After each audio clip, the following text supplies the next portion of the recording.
And now, we're pleased to bring you our feature presentation.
My father was fond of saying, "In life, we're not always afforded the luxury of being fully prepared for the obstacles we face. Confronting the unknown," he said, "is how we grow." As a child, I never understood what that meant, but after many years, I've come to realize my father was right. It's only natural that we should hesitate before stepping into something unfamiliar. But to allow ourselves to be ruled by fear is to never experience anything worthwhile. Today I stand on the precipice of a challenge unlike any I faced before. Though it may be daunting, my father would say there's no path but forward. I therefore take this first step, as so many others have before me, with my head high and my courage resolute.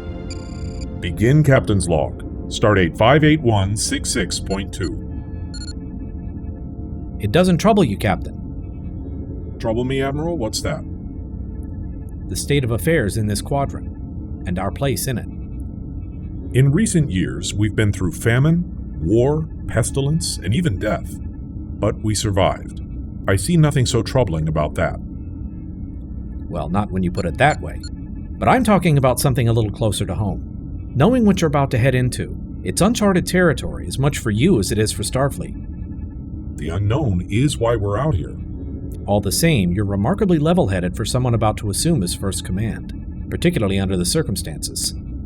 Certainly we'll face some challenges. A crew of young and relatively inexperienced officers about to embark on their first mission together. A starship, little more than a prototype, launching within weeks of completion. But I have every confidence we will adapt.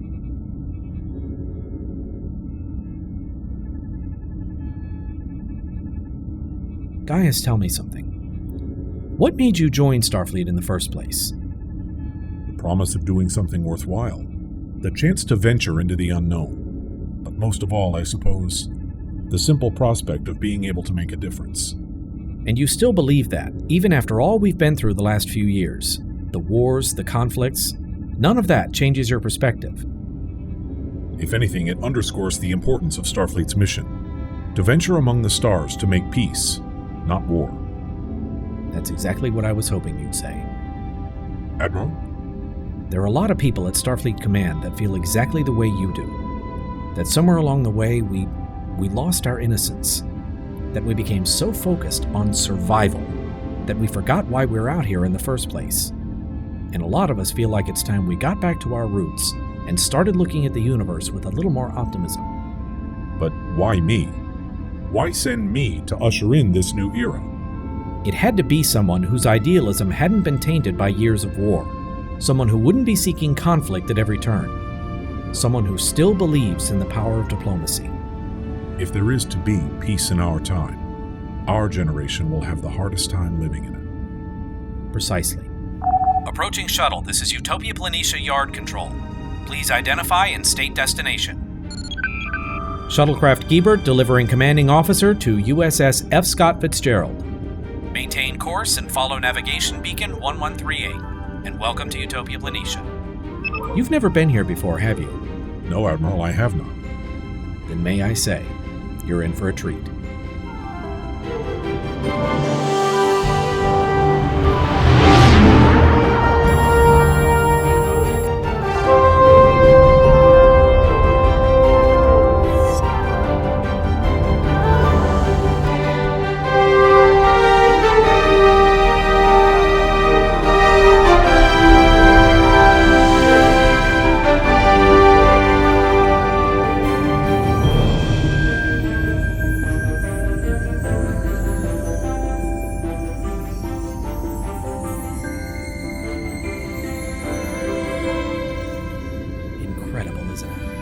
No matter how many times I see it, I never get used to this.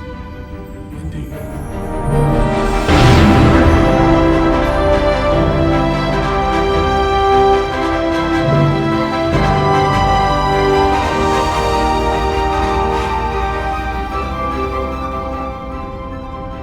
She's quite a sight, isn't she? In just a few short months, she'll make history as the first Federation starship to cross the quadrant in under 6 months. Are you certain we're ready for that? Remember, guys, optimism.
Shuttlecraft Gebert. You're cleared for arrival in Shuttle Bay 3.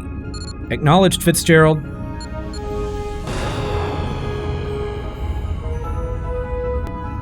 There she is, guys. A vision of beauty is a joy forever.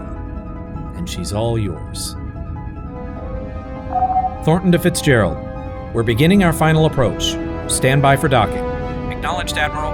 Well, Gaius, are you ready? A new chapter of your life begins now. Make it so.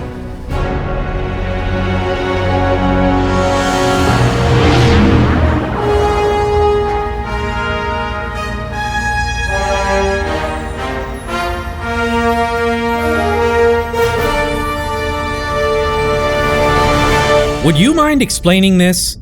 It's a request for transfer. It should be fairly self-explanatory. Lieutenant, you are out of line.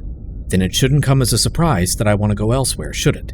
Lieutenant, you are a never-ending source of astonishment. Why, thank you. That wasn't a compliment, Lieutenant. Yes, it was. You just don't realize it.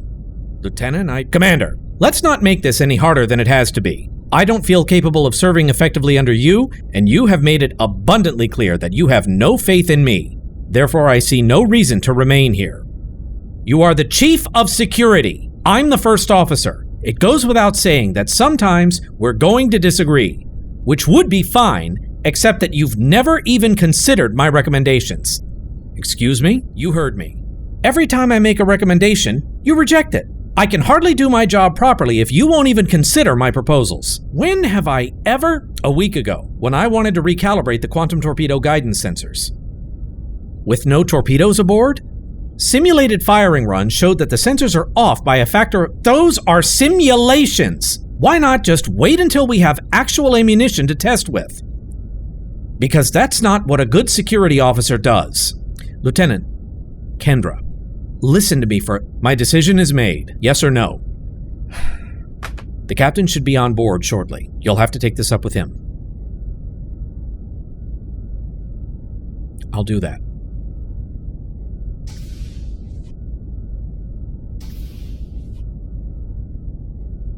We've gone through every injector relay in both the matter and antimatter flow systems. Wherever this problem is, it's not there. I don't understand it. A state-of-the-art vessel, and we can't even get the warp core online. Sir, it is a new design. Maybe this was something the yard engineers thought they'd have been able to iron out by now. You're suggesting this is a design flaw. Well, if it is, then at least we're in the right place. Well, since we've tried every likely possibility, now we move on to the unlikely ones. What about the EPS flow regulators? If one of them isn't functioning properly, it might result in the kinds of pressure losses we're seeing. You wanted something unlikely. Routine diagnostics haven't shown anything wrong with them, but there is a fault somewhere, and this is as good a place as any to start looking. Get a team together and turn those flow regulators inside out.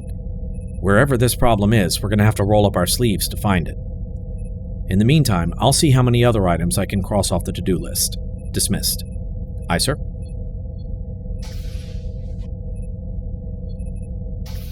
I gather things aren't going very smoothly down here. How could you tell? I've been trying to get the structural integrity grid online, but some of the field generators are out of alignment. Are you sure it's not just a problem with the control systems? I just went through the ODN relays myself. Everything checks out. I'll add it to the list. It may be a couple of hours before I can spare anyone to have a look. We're pretty busy down here. Is there anything I can do to help? It's best if you just leave it to my staff and I. We'll get to it, Max, I promise. I'll see if the shipyard can lend us some of their engineers to help straighten all this out. Understood. I'll be on the bridge if you need me.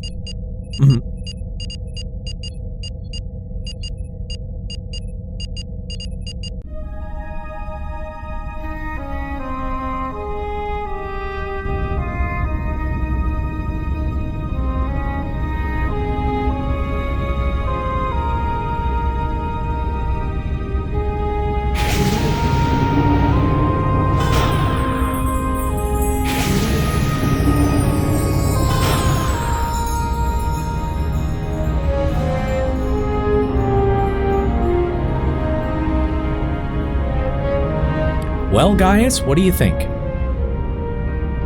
I've changed assignments before. Gone from one ship to another many times, but... It's different when it's yours, isn't it? Indeed. You're still not entirely comfortable with the way she's designed, are you? Admiral? The Fitzgerald isn't exactly what you'd always imagined your first command would be. Ah. Permission to speak freely. Of course, always. It seems to me, Admiral, to be somewhat incongruous to usher in a new and more optimistic era by building what amounts to a new class of warship. Starfleet may be refocusing on exploration, but that doesn't mean we're ignoring the lessons of the last few years. Her design harkens back to a more optimistic era, but you of all people should know not to judge a book by its cover. She's got as much firepower as 2 Sovereign-class starships, a blight of hull armor and weapons adapted from the Defiant, and no families, no children. Not until we're sure it's safe. When will that be? As soon as you tell us it is. If it helps, try not to think of her as a warship. It's not what she was meant to be. If I may ask, what then was she meant to be? The next generation.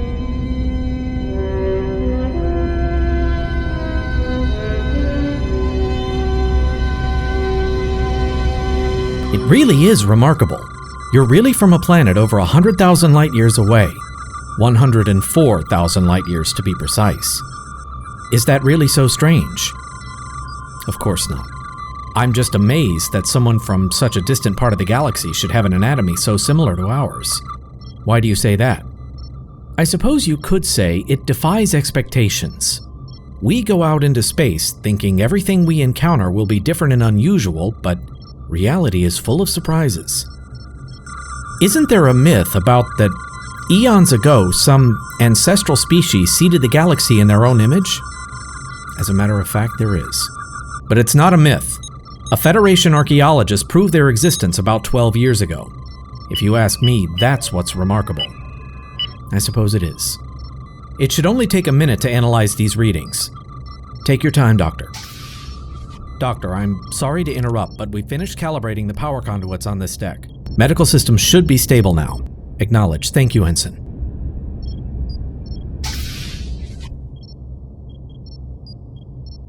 So how did you wind up in Starfleet? Being from the other side of the galaxy, I'm curious what drew your interest. But we don't have anything like the Federation where I come from. A few loose alliances between solar systems, but nothing on such a grand scale. I was on a deep space exploration vessel when we encountered an ion storm and were disabled. Luckily, a Federation starship answered our distress call and came to our rescue. When they explained who they were, I was intrigued, and the rest is history. Do you miss home? Home is more than 100,000 light years away, but I'm living my dream, getting to see parts of the galaxy that no one else from my species ever has. That's why we're all in Starfleet. Well, as far as I can tell, you're in perfect health. All your vital signs are consistent with established baseline, and as far as I can tell, the alveoli in your lungs are having no trouble processing the ship's air. You sound surprised. I've learned never to take anything for granted, especially with someone whose periodic table doesn't include xenon or helium. You are fit for duty, Ensign, but any symptoms of dizziness, nausea, difficulty breathing, report back here for blood gas infusion. Of course. Thank you, Doctor.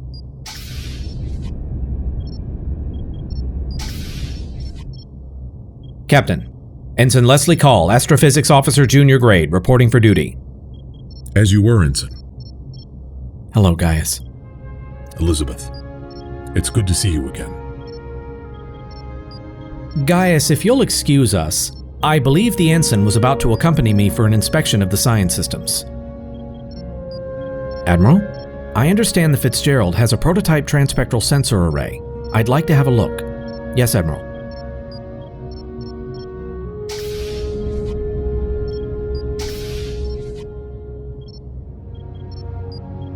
It is good to see you again. I was gratified when you accepted this posting. I hadn't seen you in almost 8 years.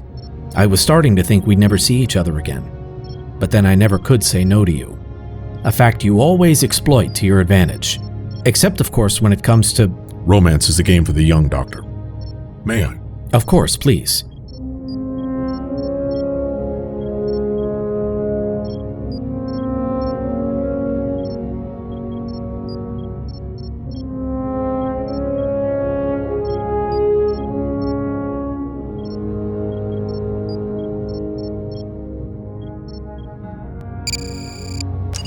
May I assume these new facilities meet with your approval? For once, Starfleet Medical actually listened to us lowly field officers. They finally managed to design a sickbay that's fit for modern medicine, with the exception of the EMH. I doubt whether you could stand it were it too perfect. Then all is in order. Your medical records arrived from your last posting just this morning. I've already cataloged them into the medical database, so that should be that. And the same for the rest of the crew? All 618 are fully accounted for, including Ensign Call. Excellent. Then I won't keep you from your duties any longer, Doctor. I'll see you in 10 forward this afternoon. Gaius, there is something you should know. What's that? Some members of the crew are having a harder time getting settled than others. In what way? A few members of the senior staff seem almost to be at odds with each other. I noticed it when I first came aboard, but I thought it would have worked itself out by now. But 2 weeks later, it's only gotten worse. That is unfortunate. Recommendations? I'm not a counselor, but Please speak freely, Doctor. I've never seen a Starfleet crew behave like this before, especially not senior officers. And I have no idea how I can help solve it. Thank you, Doctor.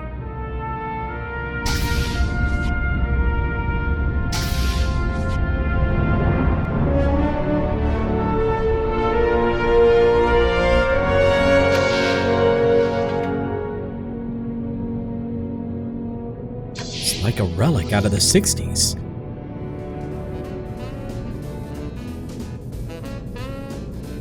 So how well do you know the captain? I've actually never met him, believe it or not. The orders to report for duty came through Starfleet headquarters. Why do you ask? Nobody really seems to know that much about him. I looked at his service record, the usual commendations and endorsements from past commanding officers, but there isn't much there, is there? You checked too. I was understandably curious. So what did you think? His experience seems awfully thin for someone taking command of a Galaxy-class starship. I choose to believe that Starfleet knew what it was doing when it selected him for the assignment, but it's still damn peculiar.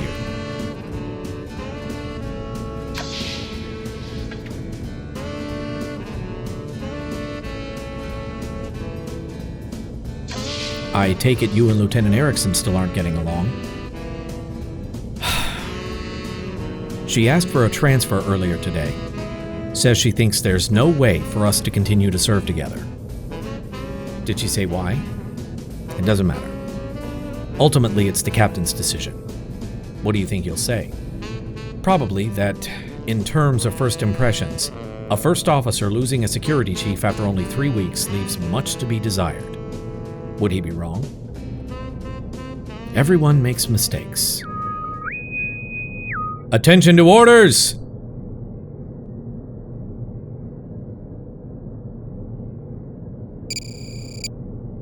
To Captain Gaius Samuel Reyf, Stardate 58167. You are hereby requested and required to take command of USS F. Scott Fitzgerald as of this date. Signed, Rear Admiral Margaret Thornton, Starfleet Command. Computer, transfer all command codes to Captain Gaius Reyf, authorization Thornton Gamma 673. Command codes transferred. She's all yours, Captain. Understood. Dismissed.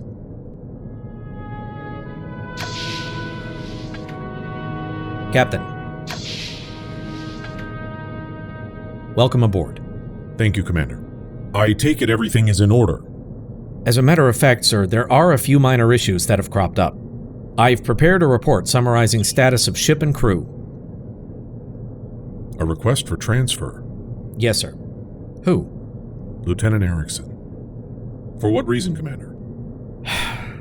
You should probably ask the lieutenant, sir. Very well. I'll speak with the lieutenant shortly. Very good, sir. Regarding these system status reports, it appears as though we're several days behind schedule. Captain. Merv, it's good to see you. I understand you've encountered some difficulties readying the Fitzgerald for launch. Yes, sir, I'm afraid we have. There's a problem with the EPS system that we haven't been able to track down yet, and until we get it resolved, we won't have main power or warp engines. Understood. How can I help? We're stretched pretty thin, sir. Too many problems and too few of us. I have asked for help from the yard engineers, but, well, the superintendents basically told me to get in line. I think I can take care of that. What else, Commander? That's the most significant issue we have, Admiral. If the shipyards can help us get the EPS system repaired, we should be able to handle the rest in flight. Very good. Prepare a support requisition detailing precisely what materials and personnel you require, and provide it to Admiral Thornton as soon as possible. Aye, sir. With your permission, I'll get started on that right now. Dismissed. Report to the bridge, Commander. I'll join you shortly. Aye, sir. Gaius, are you sure you can handle all this? But you should never doubt what nobody is sure of, Admiral. As I said, there will be challenges ahead. The true test lies not in avoiding those challenges, but in meeting them.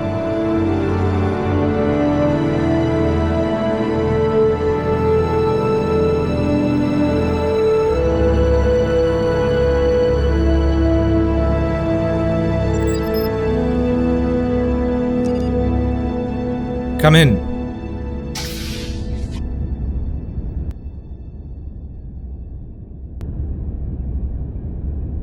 You left 10 forward so abruptly I wasn't able to speak with you. I thought I'd save you the trouble. No sense saying hello if you're just going to say goodbye. Yes, I was told you requested a transfer. Then how soon should I be ready to disembark? You seem convinced that you have no place here. Yet our mission hasn't even begun.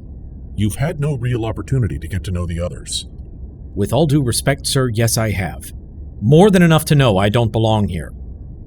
You said much the same thing when you left the Exeter, and the Gallico before that, and the Jeffress before that.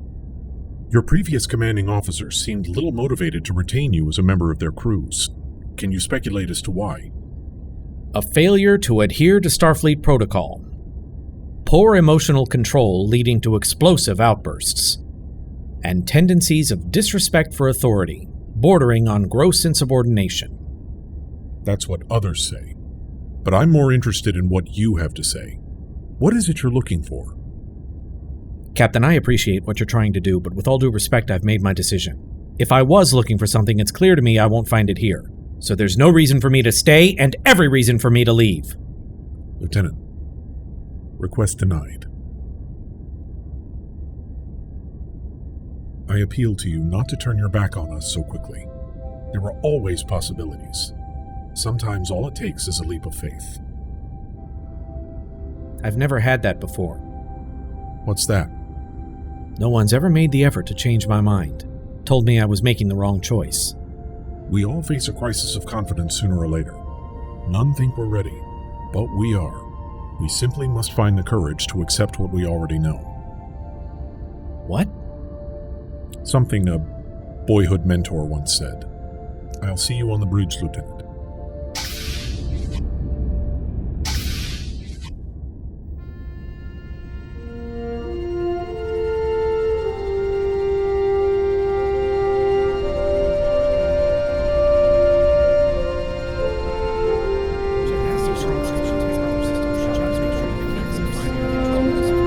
We've been having problems getting the power systems calibrated, but I think engineering has it resolved. We should be clear for warp speed. The navigational library is online. You should check to make sure you have access. I'll do that right now. Check with the security station on Deck 12. Their last report indicated they were still having trouble with some of the internal sensor relays. I think a team from engineering is working on that now. Double check anyway.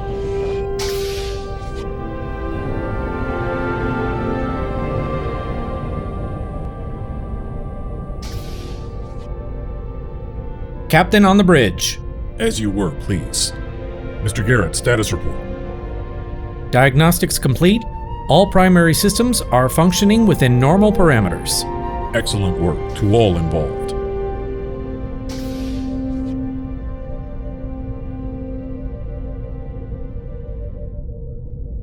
A long time ago, my father told me that the difference between success and failure very often comes down to belief. To overcome obstacles, he said, you must first believe in yourself. As Starfleet officers, it's little different, only we must also believe in one another. We've only just come to know each other, and we must still learn to work together as one crew. But I have the utmost faith that each of you will offer your very best in the mission to come, and in time, we will become one of the finest crews in Starfleet. Now what do you say we get to work? Departure stations. Mr. Garrett, clear all moorings. Bridge to engineering. Merv, it's time. Start your engines. Aye, sir. Automatic moorings are retracted. Yard traffic control has cleared us for departure. Helm, plot a course out of the shipyards and prepare to engage. Aye, sir. Vectors plotted. Course laid in. Inertial dampers to flight configuration. Engineering status. Main power holding steady, Captain. Matter-antimatter reaction is stable, and EPS flow pressure is nominal. Lieutenant, bring the external sensors online and verify our departure vectors are clear of traffic. Yes, sir. Confirmed. All vectors clear. All decks report ready. She's all yours, sir. Thank you, Commander. Ensign call. Aft thrusters ahead 1/4, port and starboard at station keeping. Aye, sir. Thrusters ready. Thrusters ahead, Ensign. Take us out.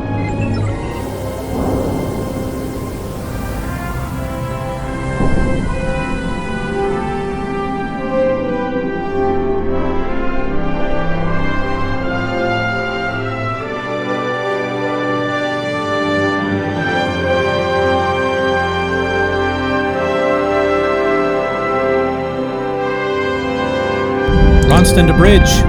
Driver coils are aligned. Field generators are synchronized. Warp power at your discretion. Course heading, Captain? Set course bearing 310, mark 215. Speed warp 7. Course and speed set. Engage.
Is exploration, of a sort.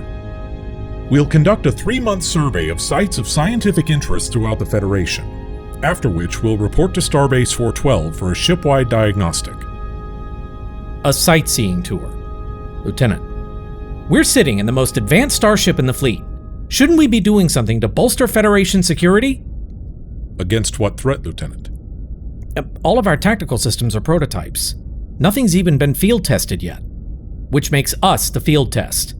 We should be where we can do some good, not wasting time on a glorified survey mission. Those are the orders, Lieutenant. But, Commander, I still think that is enough, Lieutenant.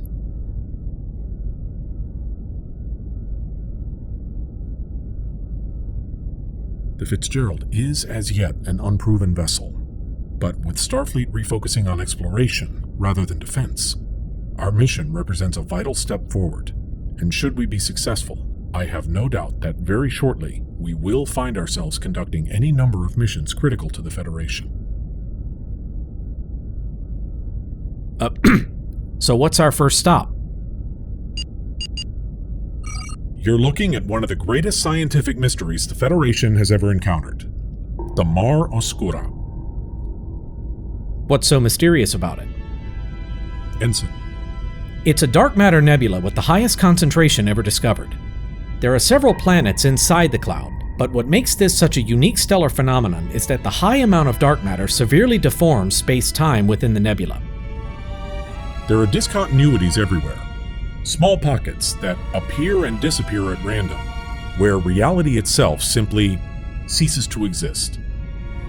Fascinating. I believe the word you're looking for is dangerous. Precisely. The last time a Federation starship visited the site was nearly 14 years ago. All attempts to map or explore the interior of the nebula since then have failed. So what are we supposed to do? Our orders are to assess conditions within the nebula and determine what, if anything, might have changed in the last 14 years. Starfleet wishes to understand how changes in local conditions might have affected the spatial deformations. I'm not sure I like the idea of going in there. The place sounds like a dark matter death trap. I can work with the engineering and science teams. Maybe we can come up with a way to protect ourselves. Lieutenant, I don't believe anyone asked you to do that. It's called taking the initiative, Commander. In some places, that's considered a desirable attribute. There is such a thing as going too far, Lieutenant. That is true, Commander. However, in this instance, I believe it prudent to be prepared. Lieutenant, please proceed as you see fit. Aye, sir. Mr. Garrett, once we arrive, we'll need to conduct a full transspectral sensor sweep of the nebula. Do you anticipate any difficulties? Science systems are online and ready to go, but we're still configuring the linkages between the sensor array and the main computer. Is there a problem? Some of the bioneural circuits aren't processing the sensor inputs correctly. We're not sure why. We've been going through each bank of gel packs to see if we can isolate the cause, but so far everything checks out. Keep at it, Mr. Ronston. We need those sensors online as soon as possible. Yes, sir. If there's nothing further, then that'll be all. Dismissed.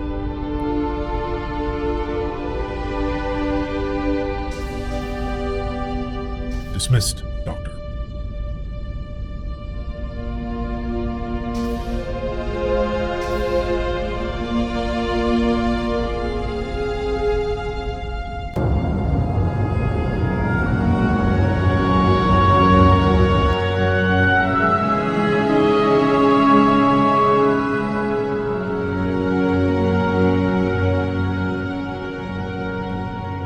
Mind if I join you? Doctor. May I sit down? Yes, of course, please.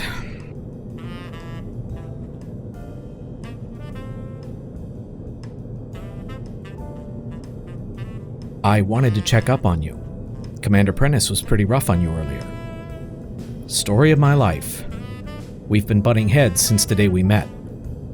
Is that why you requested a transfer? How do you know about that? Just a lucky guess. From the look on your face, I'm guessing the captain said no?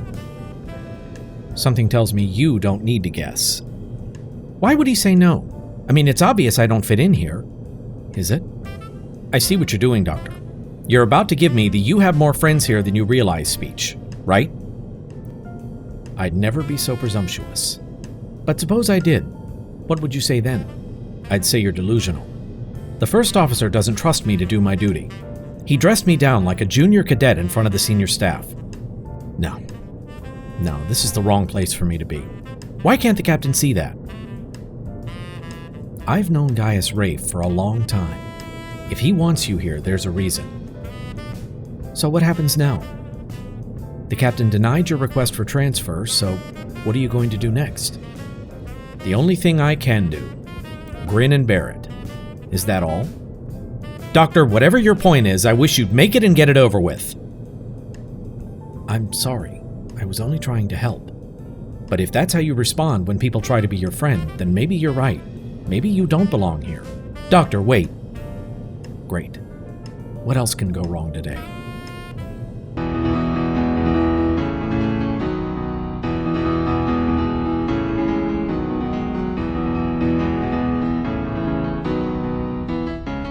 Bridge to Captain Reyf. Reyf here. Go ahead, Lieutenant. Sir, we're receiving an urgent transmission from Starfleet headquarters. It's Admiral Thornton. Put it through down here. Aye, sir. Admiral, I'm surprised to hear from you on a priority channel. What's going on? Change of plans, Gaius. A disaster? Some kind of subspace shockwave. It passed through the area several days ago and badly damaged multiple inhabited planets. I feel like I'm stating the obvious, but shockwaves in space don't just appear out of nowhere. Something had to have caused it. Agreed. And rest assured, we will investigate the cause, but our first priority is to tend to the wounded. To that end, we'll rendezvous with a convoy of medical starships at Starbase 375 and escort them from there to the affected area. I have a question. Has Starfleet Command lost their minds, sending us to handle a crisis like this? Are you questioning our orders, Lieutenant? She does have a point. This is a challenge, but it's also an opportunity. An opportunity to prove we're equal to whatever challenges may arise. Starfleet officers have long been thrust into situations for which we were unprepared. In a sense, it's tradition. You notice you didn't answer the question. Mr. Garrett, I want you to assist Mr. Ronston with his efforts to solve our remaining systems problems. Every issue we can address en route is an issue we won't have to face once we arrive. Aye, sir. Doctor, you'll coordinate with the medical convoy to make preparations. You'll be in command of all medical operations once we arrive. Don't worry, I'll take care of everything. Starfleet is attempting to use the Argus array to investigate the region where the shockwave originated, but subspace radiation levels in the vicinity remain dangerously high, and so far readings have been inconclusive. We have no idea what's going on or what to expect, so an expert in subspace physics will accompany us to assist in determining the cause. And how to keep it from happening again. Hopefully. Indeed, Doctor. Commander, set a course for Starbase 375, maximum warp. Dismissed.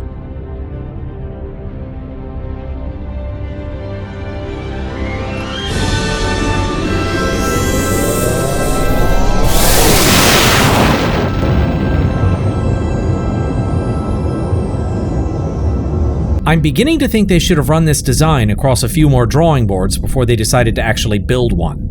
It seems like every diagnostic turns up a new problem. Considering the circumstances, we're doing the best we can. It's just going to take time, that's all.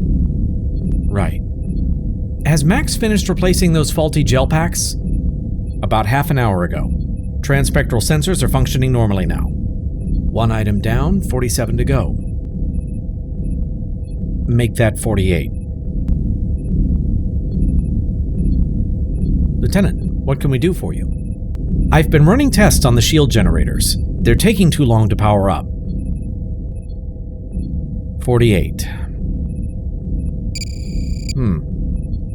Ensign, will you call up the service logs for the defense systems? Got it. Replay from time index 339. The activation sequence is taking too long, by almost 2 full seconds. I'll add that to the list.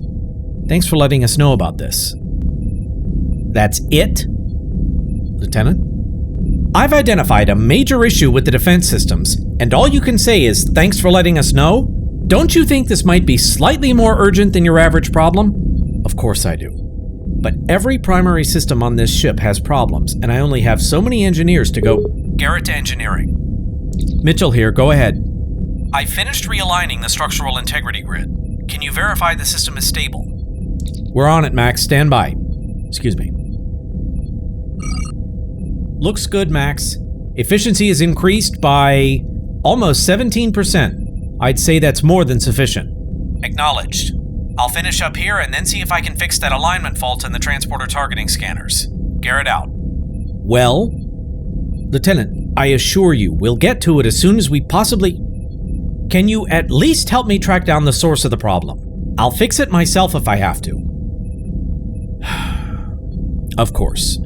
This shouldn't take but a second. Well, here's your problem. Power conduit is malfunctioning. Looks like a burned out anodyne relay. Where?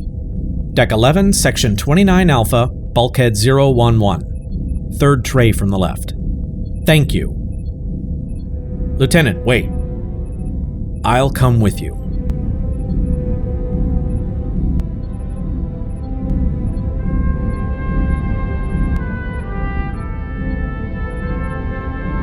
Captain's log, stardate 58171.2. Thanks to redoubled efforts from Mr. Garrett and Mr. Ronston, we've managed to resolve nearly all remaining systems malfunctions.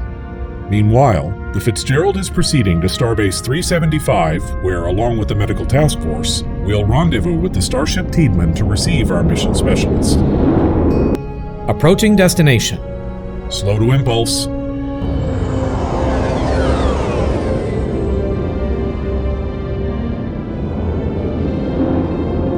We're secure from warp speed. Now approaching Starbase 375. We're coming into visual range. On screen.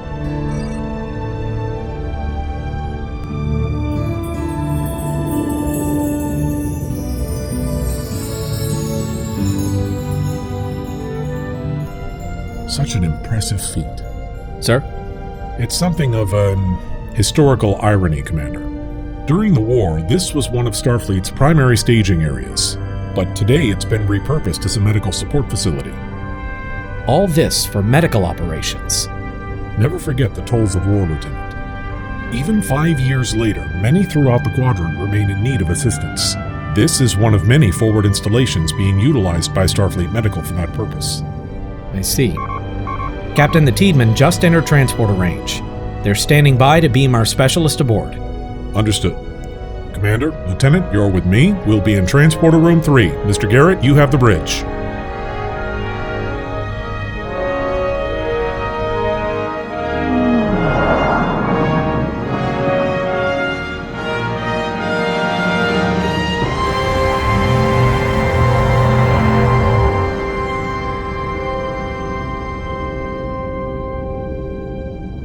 Welcome on board the Fitzgerald, Doctor. Permission to come aboard, Captain. Permission granted. Please. It's good to see you again, Gaius. Who are your friends? May I introduce my first officer, Commander Bradley Prentice, and Chief of Security, Lieutenant Kendra Erickson. Dr. Brian Garr, Federation Science Directorate. Chief, please coordinate with the Tiedemann to have my personal effects beamed aboard. And I'll need quarters if you haven't set any aside. We've prepared guest accommodations on Deck 5, Section 22. If you'd like, I'll escort you there now. That won't be necessary. It's been a while since I was aboard a Galaxy-class starship, but I think I can find the way. They're all the same anyway. Let me get this out of the way now. I'm sure you're all quite good at what you do, but we have a mystery of a kind that Starfleet dislikes, and I'm here to solve it. I understand that no one likes visitors from headquarters because supposedly we don't understand how things work on a starship in the field. So let me make this absolutely clear right here, right now. I hold the same rank as Captain Reyf. He commands the ship and the overall mission, but as of now, I assume command of all science operations. I expect full cooperation from all personnel for the duration of this mission. Deck officer, please note that in the ship's log.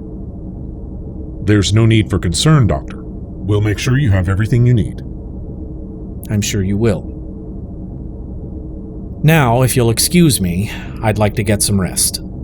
Of course. And Doctor, welcome aboard.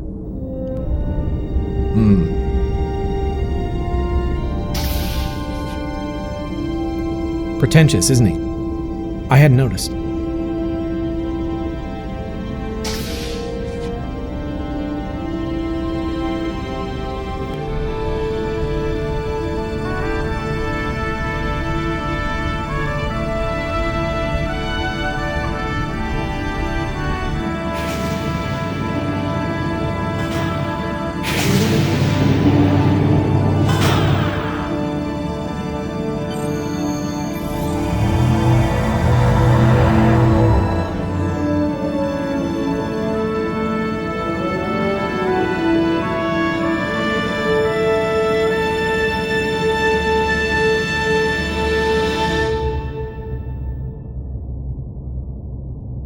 Reyf to sickbay.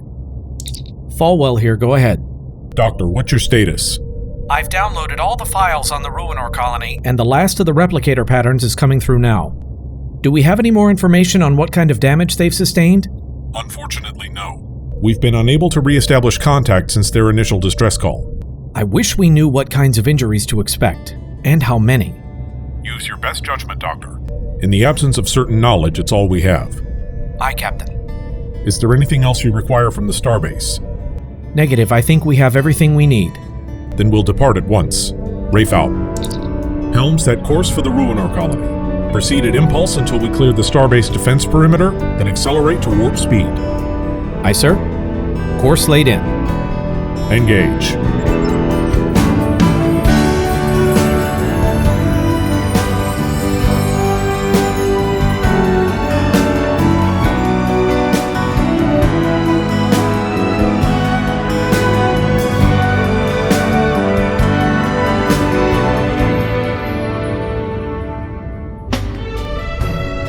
We've cleared the defense perimeter. Warp drive standing by. Take us to the Ruinore Colony, Ensign. Maximum warp. Aye, sir. Engaging warp engines.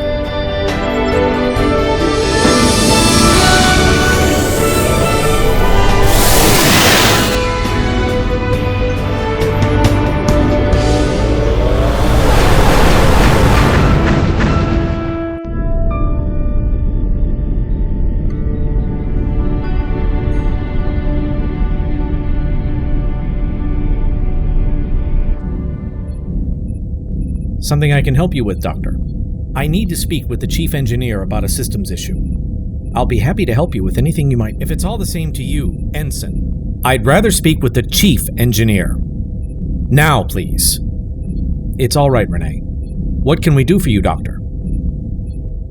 I was running a diagnostic on the transpectral sensor array when I noticed that resolution was below 70%. I have never seen a deviation this severe, so understandably, I have questions. Well, we've been having problems with a number of primary systems. I had thought we had this problem fixed, but obviously you were mistaken. So it would seem. Attention on deck. I'm sure I needn't remind everyone that you are no longer on a leisurely shakedown cruise. This is an actual mission, and I for one intend to take it seriously. I suggest you all do the same. I understand you faced a number of challenges getting this ship ready for launch, and considering the circumstances, you did an admirable job. But now you're in the real world, and in the real world, you have jobs to do. You're Starfleet engineers, and that means at any moment, lives could depend on the work that you do. I suggest you up your game, because right now, I'm not sure I'd be willing to trust you with mine. That's all. As you were. Doctor, why don't you come with me? We'll see if we can't fix your problem. Lead the way. There is no cause for an adverse emotional response. The doctor's perspective is most logical. Somehow that just makes it worse.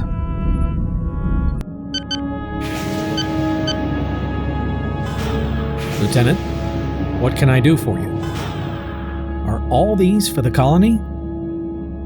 We've replicated enough disaster relief kits for every ship in the convoy. We'll transport these down directly from the Fitzgerald once we achieve orbit. Will it be enough?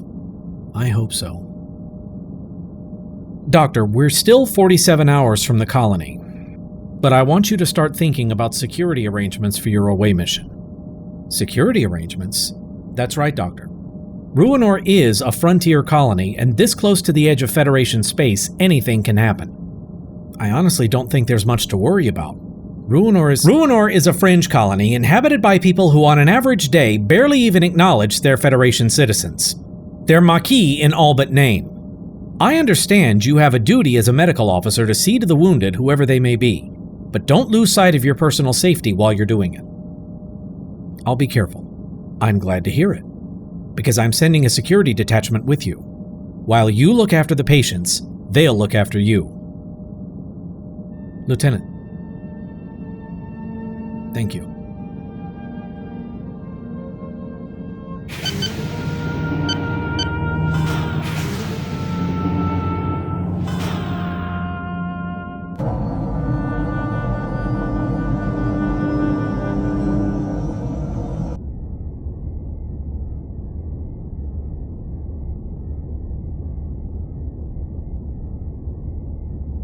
Computer. Tea Earl Grey. Hot.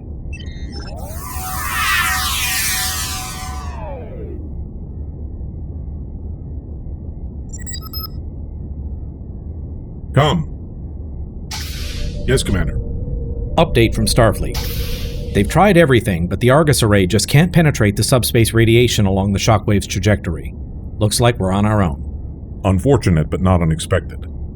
What's the status of Dr. Falwell's preparations? She's as ready as she can be. Trauma teams on the medical ships have been briefed on the worst-case scenario, and they're preparing triage facilities as we speak. I confess I am somewhat ambivalent about leaving Dr. Falwell behind while we investigate the shockwave. But she's made up her mind, and that's all there is to it. Indeed. Speaking of people that broker no argument once their minds are made up, Lieutenant Erickson has decided to send a security detail to the surface with her. An unfortunate necessity, but a necessity nonetheless. Given the particulars of the colony's history, even a humanitarian mission may stir old resentments. Agreed. People who weren't happy with the Federation or the Cardassians, but who didn't have the stomach to join the Maquis. In the end, that choice saved their lives. Tell me, do you drink tea, Commander? No, sir. I prefer coffee myself. You should give it a try one day. There are many varieties from which to choose. This particular blend didn't agree with me at first, and many that have tried it believed I might dislike it. But I decided to try it anyway, find out for myself. And what I discovered was that while it certainly isn't going to become a favorite, With time, I could learn to tolerate it, perhaps even to appreciate it. But it only happened because I took a chance and ignored the opinions of others. I'll keep that in mind, sir. Dismissed. Computer, display all Starfleet records pertaining to the Ruinore Colony. Captain's Log, Supplemental. The Fitzgerald has arrived at the Ruinore Colony, where we begin the grim task of assessing the damage to this once hospitable system. We're secure from warp speed, now entering the Ruinore system. We're within visual range of the colony. Put it on screen. You won't like what you see. Magnify.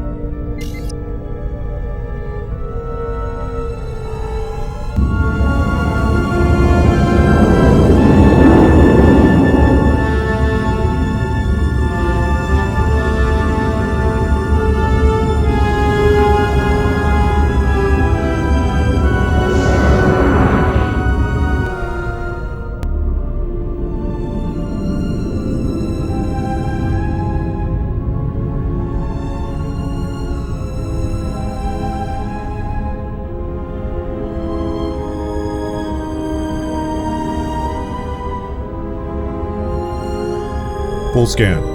What's their status? The colony's been devastated. Minimal energy readings. Most of the settlement's infrastructure has been damaged or destroyed.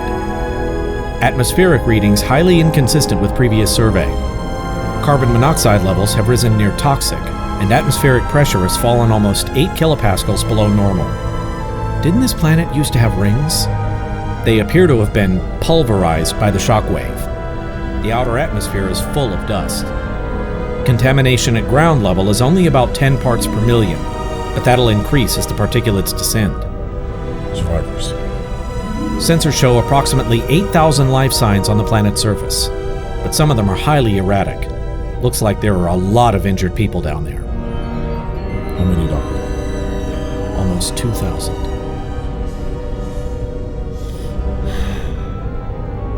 Open hailing frequencies.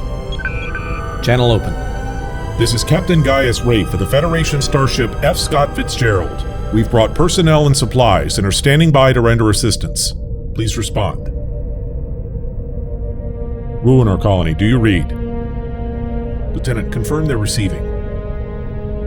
There's been so much damage to the settlement, there's no guarantee their comm systems are even functioning. We can try to reroute. They're responding. Audio only. Fitzgerald, this is Ruinore Colony. Chief Administrator Judson speaking. Are we ever glad to see you? We'll reach orbit of your world in approximately 4 minutes. With your permission, we'll begin deploying personnel and supplies at once. Permission granted, Captain. We're sending transport coordinates. We have it, sir. Acknowledged, Administrator. We'll be there shortly. Fitzgerald out. Godspeed, Doctor. You're in command of the medical convoy and all relief efforts. The Fitzgerald will investigate the source of the shockwave, but our first priority is the safety of the colony. Alert us immediately if you require assistance. Understood. Good luck. To both of us.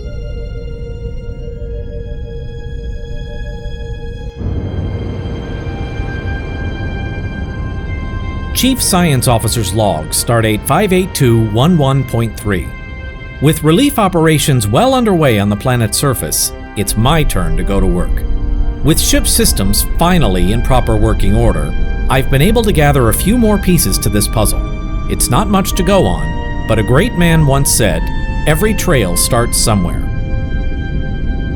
I've downloaded the sensor records from the colony, along with several other planets in the region that were also affected by the shockwave. Based on that, I've been able to triangulate a point of origin. As best I can tell, this is where it started. A point about 2.6 light-years from our present position. That looks like empty space. That's because it is. According to Federation star charts, there's nothing out there. Certainly nothing that could cause a disaster like we've seen. And yet, it happened. Doctor, what can you tell us about the shockwave itself? There wasn't much more than a directional bearing in the sensor logs I was able to recover. Looks like it kept going for about another light year after passing through this area before it finally dissipated. But based on the radiation it left in its wake, We're dealing with something that could easily have been much worse. So it sounds like our first step should be to investigate the source. We should try sending a probe. And what makes you think a probe is going to do us any good, Commander? It's the logical first step, Doctor. Regulations say that in the event of a severe natural disaster involving unknown and potentially lethal phenomena, conduct remote reconnaissance before attempting manned exploration. Regulation 227 Beta, Section 3, Paragraph 2, Line 4. I wrote it, Commander. Then you of all people should know, Doctor, that... Then I of all people should know that what Starfleet Command had in mind was situations completely different from this one. I'll thank you not to second-guess my judgment, Commander. May I remind you, I am in command of all science operations for the duration of this mission. I will decide which investigatory steps are appropriate and which are not. Is that clear? I said, is that clear, Commander? Yes, sir. Very clear. Good. One thing you'll learn out in the real world, Commander, is that regulations are written on paper, not carved in stone. They're there to safeguard the lives of people with too much curiosity and not enough common sense, or enough experience. We don't send people out here to get themselves hurt.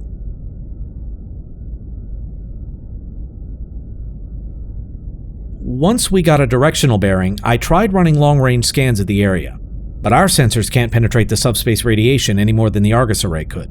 All I got back was static. And as I was about to point out a few moments ago, the radiation from a subspace event like this can take weeks to dissipate. It tends to interfere with sensor scans. It can certainly disrupt telemetry from a probe. Then it would seem we have no alternative but to investigate ourselves. Ensign, once we're finished here, will you set a course to follow the directional bearing of the shockwave? Aye, sir. Dismissed.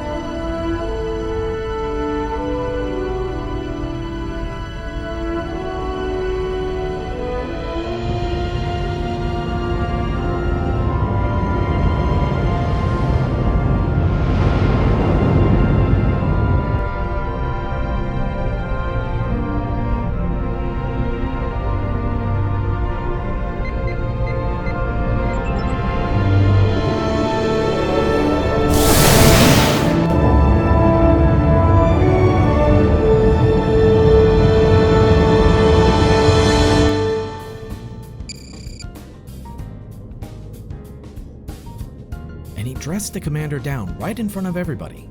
I believe it. I feel like I should talk to him. Why? He's not what you'd call chatty. He is one of the Federation's leading scientific minds. Probably doesn't have patience for social graces. I'll say.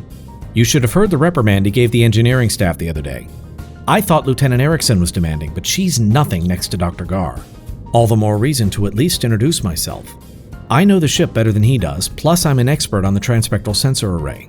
Maybe if I can help solve problems, it'll keep everyone else out of the line of fire. Are you sure this isn't just some attempt at hero worship? Maybe it is. Can you blame me? Wouldn't you want to meet Geordi LaForge or Montgomery Scott if they were here? Fine, go ahead. Don't say I didn't warn you.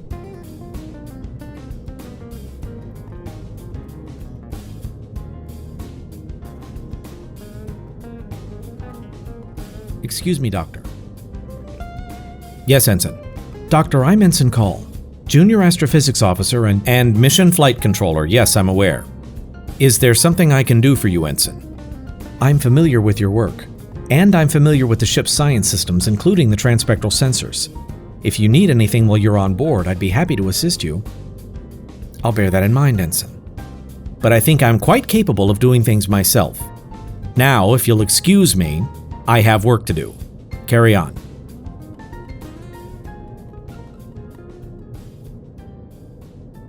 So how'd it go? Don't ask.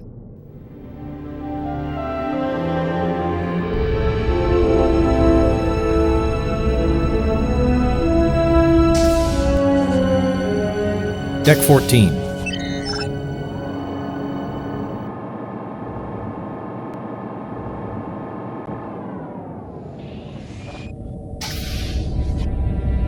Good afternoon, Doctor. Gaius? Deck 22.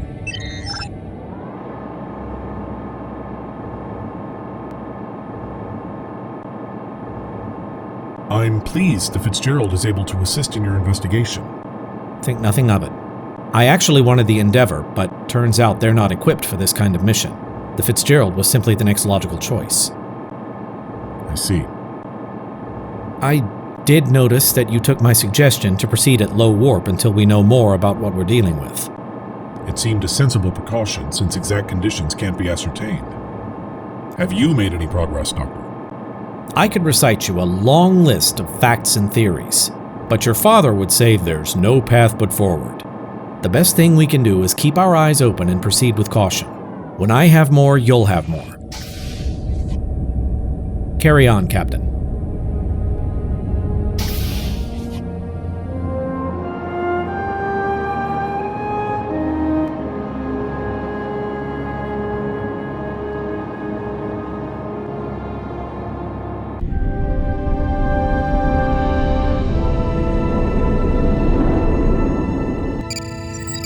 Yes.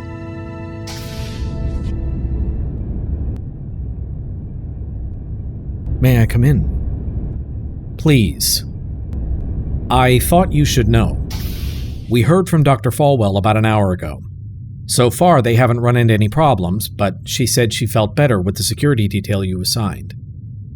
Well, that's good news. If there's nothing else, there is. It occurred to me that since we're heading into circumstances unknown, it wouldn't hurt to be prepared. As much as we can be, anyway. What do you mean? We still don't know what caused the shockwave we're chasing down.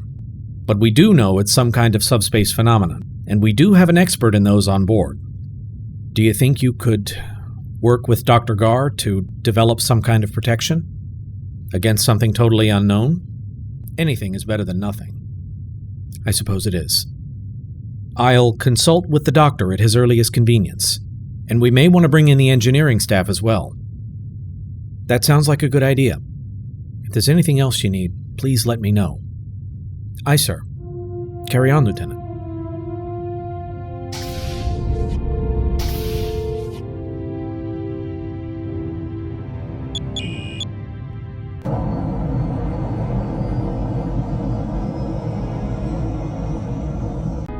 Computer, display results of radiometric isometry analysis. Of course. Result inconclusive. Again. Computer, run a correlation between sensor records of the Ruinore shockwave and all known interspatial phenomena. Note any results with 70% similarity or better. Searching. Why can't I figure out what this is? Computer, stop playback. Which holodecks are available for use?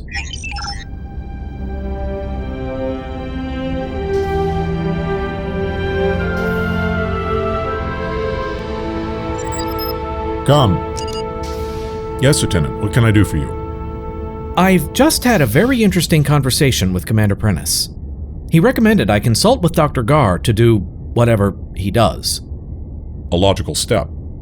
If anyone can help us devise some means of protection, I'd wager Dr. Garr can. Yes, sir. Does that mean I have your approval? You are the Chief of Security aboard this ship. Any action you wish to take to that end hardly calls for the Captain's consent. Yes, sir. It's just... Is there a problem, Lieutenant? He's been somewhat irascible since the moment he came aboard. In your case, I'd even say there's some degree of animus. And you're wondering what precisely that animus entails? In so many words, sir. Sit down, Lieutenant. In point of fact, Brian Garr and I haven't spoken in more than a decade, not since we graduated from the Academy. It's a long time to hold a grudge. Indeed. Brian was always steeped in remembrances of the past. He likened them to companions that were always with him, but I rather saw them as specters that haunted him, made him fearful to embrace the present. I suppose you might call it an obsession. So what happened? After Wolf 359, Brian helped me come to terms with my father's death. We were like brothers. He refused to allow me to wallow in self-pity, and it was at his insistence that we both attended Starfleet Academy. The boyhood mentor you mentioned before. It was Garr, wasn't it? At least until we graduated. When the time came, I chose a different path than did he. and he felt you owed it to him to follow in his footsteps. He never forgave me for that. We went our separate ways, and we haven't spoken since. Until now. And it seems the passage of time has only worsened his disposition. Everyone responds to loss in their own way, Lieutenant. Some grieve, some become angry, some simply lose their way. But not everyone is fortunate enough to have support to work through it. I understand, sir. With your permission, I'll get started. Captain Reyf to the bridge, please. We're on our way.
Yellow alert. Senior officers report to the bridge.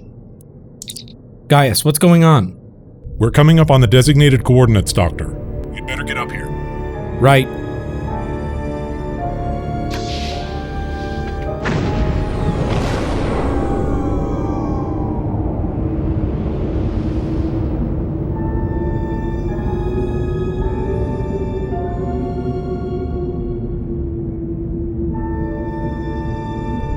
We are secure from warp speed.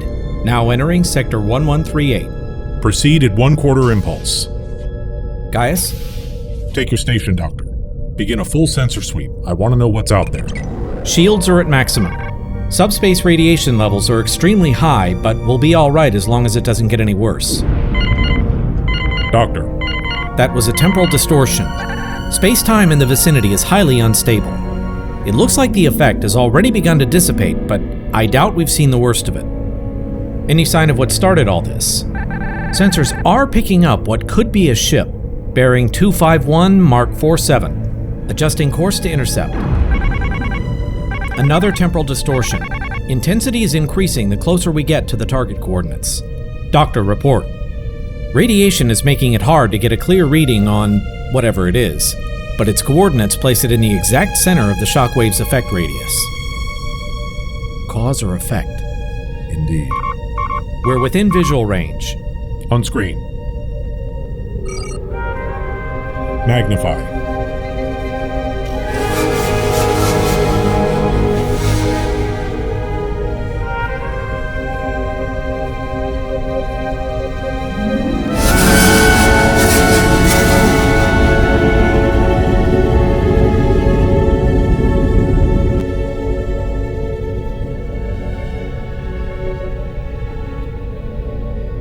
The temporal distortions are centered at this location. I'd say this is definitely the focal point. What is it? It's definitely a starship, but energy readings are negligible. Whatever it is, it looks like it's unpowered. Whatever it is, its hull shows definite signs of exposure to a massive chronometric discharge. Question isn't where it came from, but when. Lieutenant, life science. I still can't get clear biometric readings. Radiation is continuing to interfere with our scans. Commander, I want you to take an away team over there. Find out what you can and report back. And if we encounter something unexpected? Exercise extreme caution. We'll maintain constant transporter locks, and at the first sign of trouble, we'll beam you back. Aye, sir. Kendra, Max, you're with me. Mr. Ronston, meet us in Transporter Room 4. I'm coming too.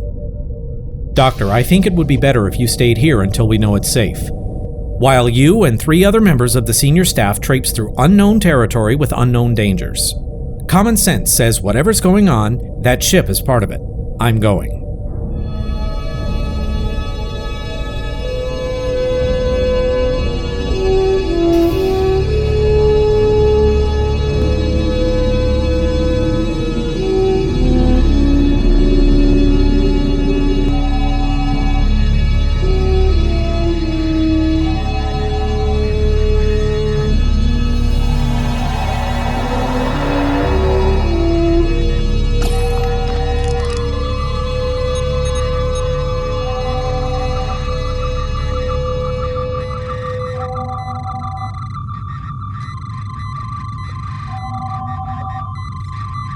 Clear. Radiation levels are within acceptable tolerances. Life support is still functional, but at minimal levels. Atmospheric pressure is normal, but oxygen levels have fallen below 80% of normal. We'll only be here for a little while. Just long enough to get an idea what happened. Speak for yourself, Commander. Conduit interface isn't responding. Looks like the entire computer network is offline. I'm getting some odd readings from these bulkheads. The alloys are a match for a Federation starship, but there's a variation in the molecular structure that I can't account for. I'll have to analyze these readings more closely when we get back to the Fitzgerald. All right, here's the plan. Dr. Garr and I will go to the bridge and try to download the ship's sensor logs from there. Merv, you and Kendra have a look at the rest of the ship, see what kind of shape the primary systems are in. Keep an open comm link and stay alert. This may look like familiar territory, but the resemblance is only skin deep. There's no telling what you might run into. Well said, Commander. Let's go, Doctor.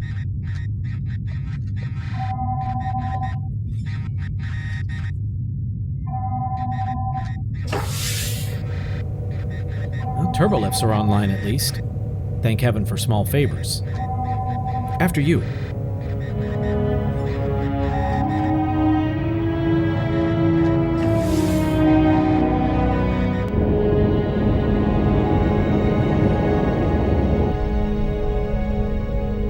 Status of away team transporter lock. Lock holding steady. I think. I beg your pardon, Ensign? Yes, sir. Lock's holding steady. I'm having to make continuous adjustments to compensate for the radiation around the ships, but we haven't lost track of the away team yet. Keep a close eye on them, Ensign. If the lock wavers even slightly, have the transporter room beam them back at once. Aye, sir.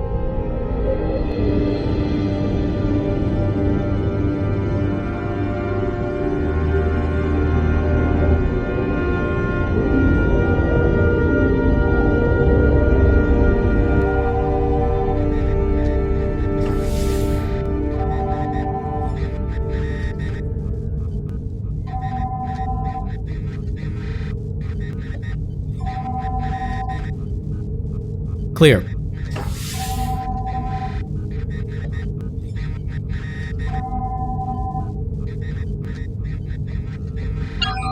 This doesn't look good.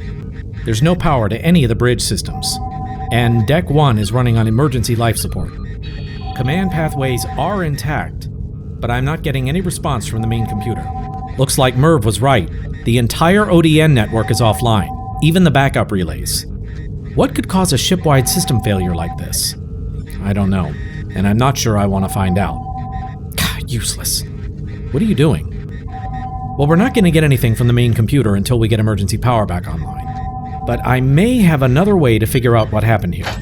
If I can access the command buffers for the bridge stations, I might be able to reconstruct at least a few hours based on that data. Now, why didn't I think of that? It's like I told you before, Commander. Be aware of what's happening around you and adapt. The thought occurred to me as soon as we came in here and saw what a shambles the bridge was in. And I don't even serve on a starship. Maybe you're right. Maybe I miss 3/4 of what's going on around me. But would it kill you to show some tact once in a while? I fail to see the relevance, Commander. From the moment you beamed aboard the Fitzgerald, you've been impatient and demanding with everyone. I've heard that some of the junior officers are actually afraid to try to talk to you.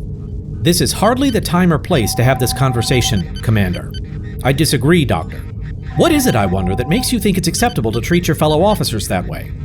I have no interest in making friends, Commander. I've told you that once already. You're evading the question. I understand your tactical officer has some rather frank opinions about you in that regard.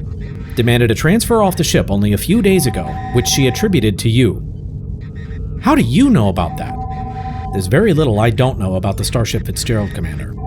And I can't help but appreciate the irony of someone who evoked that kind of reaction from someone under his command, lecturing me about being hard to get along with. Much as it pains me to admit it, Doctor, maybe you're right. I usually am. But the difference between you and me is that I've made a concerted effort to do better. Are you sure about that? When this mission is over, what makes you think she won't make the same request all over again? Maybe this time Gaius will actually take pity on her and say yes. You make a valid point. She could do that. Which is why I've tried as hard as I can to show that I've realized my mistake and that I'm doing everything I can to correct it. If she still chooses to leave, then at least I know I did everything I could to prevent it. Is that so? Do you really think it's possible to just wash away all those hard feelings, all those mistakes, and start fresh like nothing had ever happened? I honestly don't know, but I'd like to think so. If you're sincere about it, I'd like to think there's no mistake that can't be mended. No mistake. You're sure about that? What I'm sure of is that it's no coincidence you ended up on the Fitzgerald for this little outing.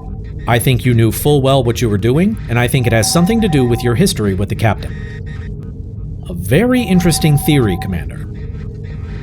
A very interesting theory indeed.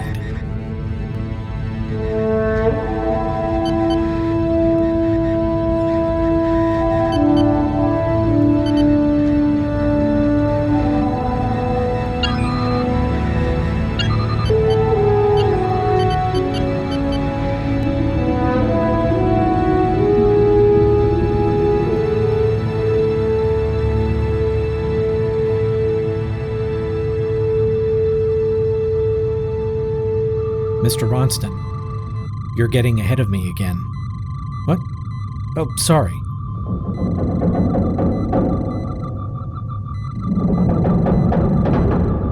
It's all right.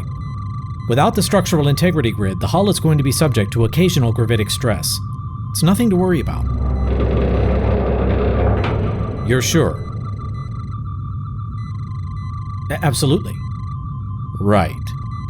Just remember, stay behind me if you expect me to protect you.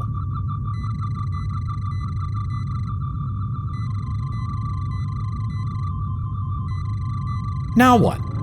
You're taking this awfully seriously. What possible threat could there be on a deserted starship with no power? I'm not sure. All I know is this place gives me the creeps. I feel like we're being watched.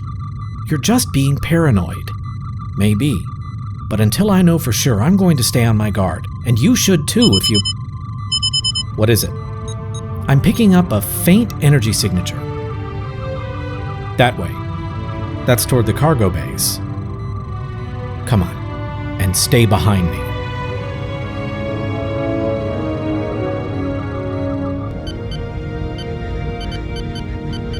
I've got it. You've got what? The secondary command buffers are still online. Looks like there's enough stored data to reconstruct at least the last few minutes before the main systems failed. A few minutes. That's it. Looks like that's it. Anything before that would be in the main computer, which is still offline. That's not a lot to go on, but it's better than nothing. Agreed. It might be enough to tell us if this ship is the cause of our problems or just one more symptom. Download in progress. Now there's nothing to do but wait. Ronston to Prentice. Prentice here, go ahead. Commander, we found something in Cargo Bay 2. Looks like a stasis chamber. Is it occupied?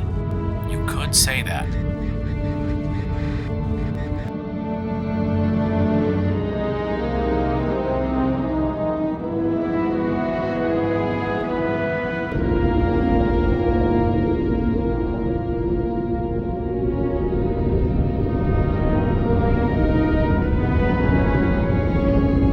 And that's how it happened. When the Borg cube self-destructed, I got caught in the explosion. Thankfully, the ship's hull was able to withstand the impact, but the energy surge penetrated every deck, every system. And since the only component aboard that could channel that much energy was the time device, here I am. A compelling account, and it likely explains the shockwave.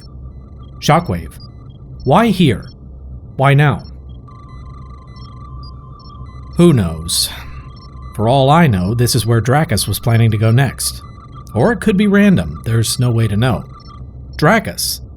Sounds like something out of a children's story. Doctor, your analysis. I'm getting some strange readings from his DNA. His cell membranes are giving off residual traces of some kind of exotic energy. It's unlike anything I've ever seen before, but getting caught in the explosion of a Borg ship and hurled through time by an unstable chronoton field could certainly explain what I'm seeing. That's not all. Every strand of his DNA shows signs of severe fragmentation. Every nucleotide sequence, every protein, all of it. It's like it's been torn apart and then reassembled by a self-styled Picasso, one with even less talent than the original. Is he in any immediate danger? I don't believe so. The patient seems healthy enough, at least for the moment. But without a greater understanding of what caused this damage, I can only speculate as to the long-term ramifications. Continue with your analysis, Doctor. Keep me advised of your progress. Aye, Captain. In the meantime, it would seem that you've endured quite the ordeal. I suggest that you should get some rest. I'd like to hear more about your experience once you feel up to it. We can talk now if you want. I feel perfectly fine. You're not going anywhere. You're extremely dehydrated, to say nothing of malnourished. You're staying right here for at least the next 24 hours while I treat you. Sedated, if necessary. I can't tell you how excited that makes me. Very good. Then the matter is settled. If you'll excuse me.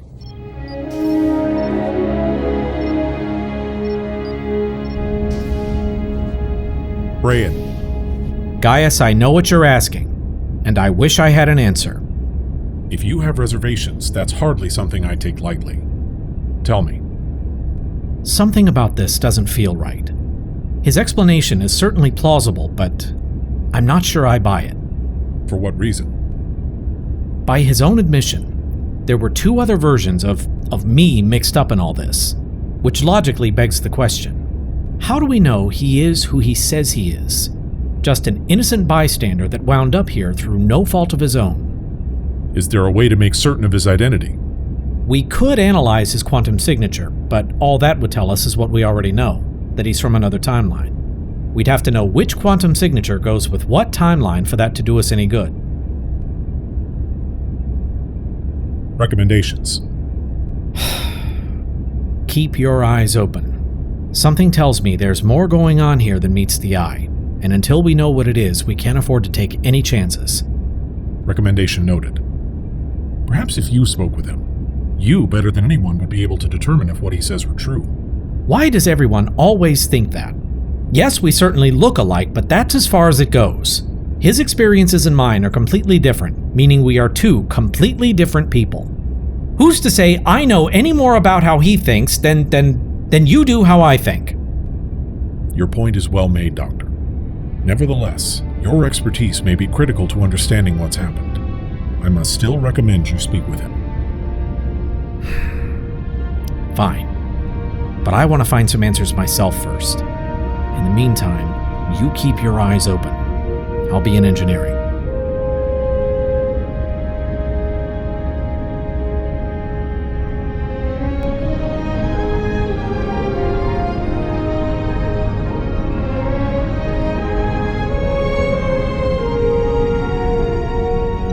This looks like a complete mess. I thought you said the command buffers were intact. I did, and they were. But it looks like they took damage just like everything else over there. This kind of data fragmentation is exactly what I'd expect from an energy surge through the computer system. So what's the prognosis, Doctor? Well, data recovery is more art than science, but we should have something in the next few hours or so. Hours? Usually takes days just to get started. Well, I wrote this data recovery program myself, and I don't much care how long things are supposed to take. Naturally. If there's something on your mind, Commander, let's have it. I was curious, Doctor. What was your impression of that ship out there? It was eerie. From its outward appearance, I was expecting sharp edges, harsh lighting, something more menacing than what we did find. In a way, everything looking so normal was even more unsettling than the alternative. Maybe a better question would be what your impression was. To tell you the truth, I'm not sure. From an engineering standpoint, it's a marvel of technology. Everything on board is years, if not decades, ahead of anything we've got. But then you look at the tactical systems. There are things here that I've never seen before. Some of it almost looks Borg. Now there's a cheerful thought. And the hull. It's layered with some kind of quantum crystalline armor.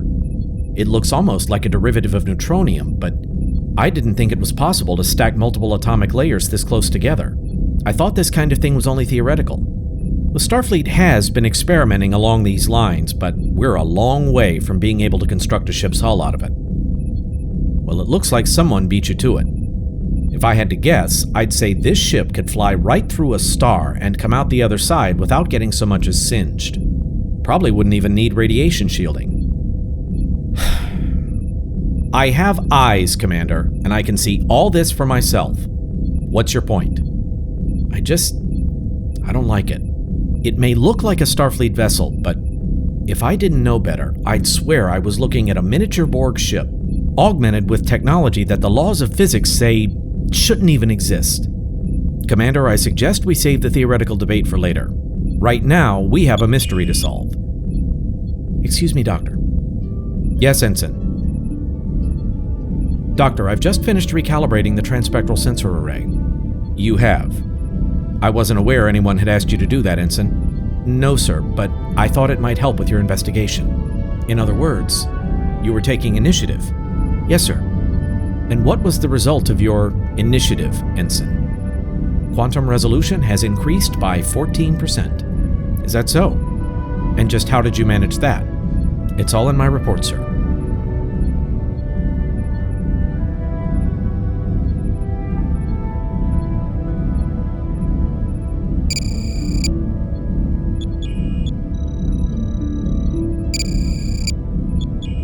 This should help with our analysis of space-time in this region. Ensign, inform operations that I want a fresh set of transpectral sensor scans of the area. Then I want a comparative analysis with the data we collected when we first arrived. Aye, sir.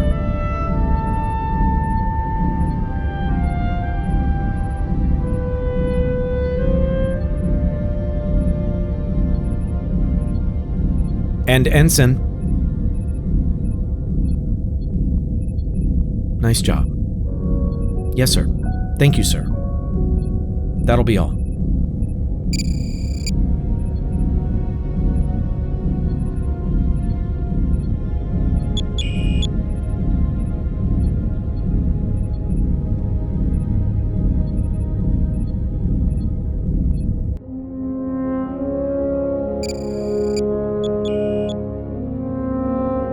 Bridge to Captain Reyf. Go ahead, Mr. Garrett. Sir, there's an incoming transmission for you from the Ruinore Colony. It's Dr. Falwell. Put it through. Aye, sir. Elizabeth, Hello, guys. it's good to hear from you. Are you...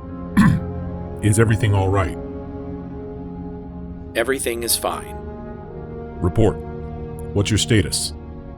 Relief operations are proceeding smoothly. We've treated the worst of the injuries, and now we've moved on to general triage.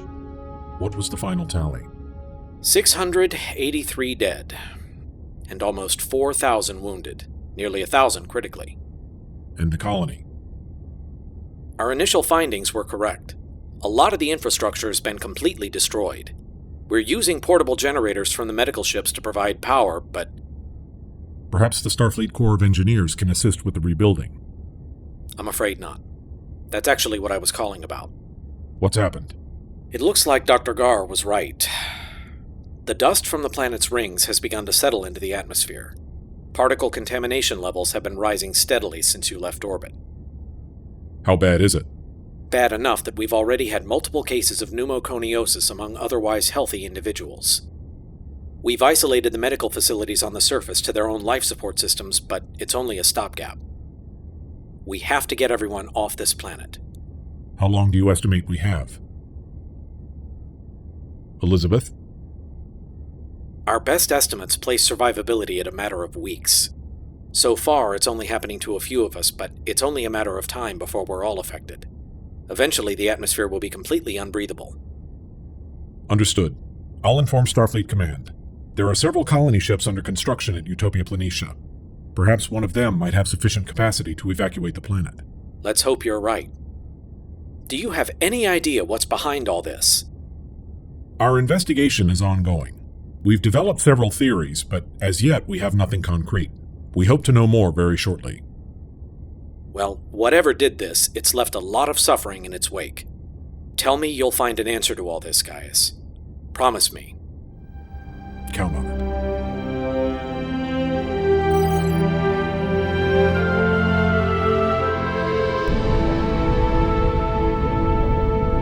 Information retrieved from the Mark II's computers has at least partially corroborated my counterpart's story. Navigational logs confirm that the ship was in Sector 001 the day of the first Borg invasion in 2367. You still don't sound convinced. You should never doubt what nobody is sure about, Lieutenant. In any case, I also recovered visual records that confirm it was in close proximity to the Borg ship for an extended period, among other things. Let's see it. I thought you'd never ask. I did the best I could, but there wasn't a lot to work with. Understood. Proceed.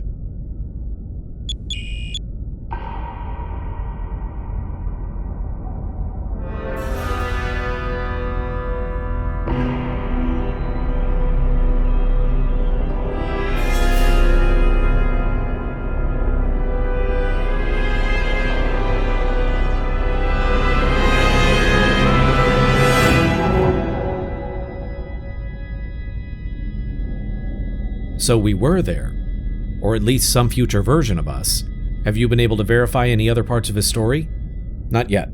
We sent probes to both the Beta Reticuli system and to Beta Stromgren, but there's no sign of an underground laboratory or what he described as a starship replicator in either location. Hard to imagine anything that could replicate a whole starship. I'd give a lot for a look at it if it was real. Oh, it's real. That oddity in the molecular structure that I noticed aboard the Mark II is consistent with matter replication, but on a scale far beyond anything I've ever seen. In any case, between information from the computer and listening to my counterpart's story, I've been able to reconstruct the sequence of events that led up to where and when we are, and there's a lot more to it than we thought. It all started here, when another of my counterparts opened Pandora's box and began experimenting with time travel.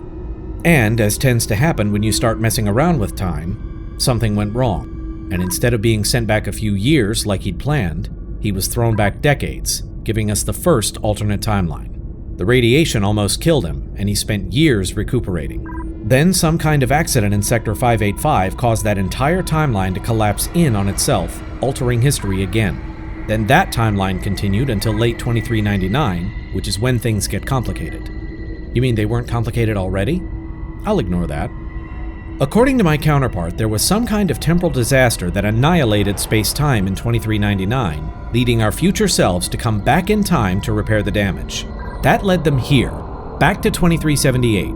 Then, for reasons which aren't entirely clear, they went back even further, and ended up in 2367 on the eve of the first Borg invasion of Earth, right after Wolf 359. Then they returned to their present, and for all we know, they lived happily ever after. Whatever happened, it's likely that in preventing the temporal disaster, they created yet another alternate timeline. That can't be right. Can it? Is one of those timelines ours? History's been altered so many times, there's no way to be sure. For all I know, this could be just one branching history among dozens. Or this could be the timeline that was supposed to happen if it hadn't been for all this. I hate temporal mechanics. Forgive me, Doctor, but you neglected to answer the question. Do you have some theory, any theory, about where and when we are in relation to all that? The likeliest explanation, based on what we know, is that we are here. But as to whether this now is the correct one or not, I can't say. I'm not certain any of us could make that determination. The flow of time itself hangs in the balance. Even Asimov wouldn't touch this one. What's the responsible thing to do here? Keep it from happening again, for a start. Well, whatever our course of action, we need more information about what's happened to make an ethical choice. Maybe our guest could shed some light on things.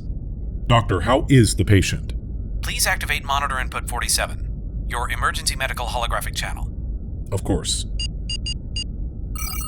Thank you. You know, Captain, if it's your intention that I contribute, you really should include me from the start. I'll take that under advisement, Doctor. Report. The patient is recovering nicely.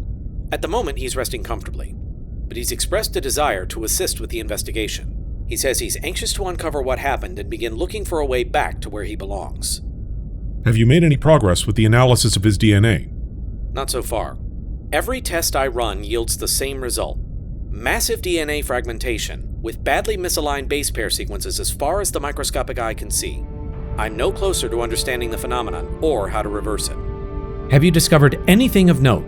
Anything anomalous? There are traces of synthetic materials in his blood and several major organs that I haven't been able to account for. Perhaps a submolecular scan might reveal something. Make it so, Doctor. In the meantime, Merv, I want you to take an engineering detail back to the Mark II and attempt to get the main computer online. If there is an answer to all this, it's likely to be found there. Aye, sir. That'll be all.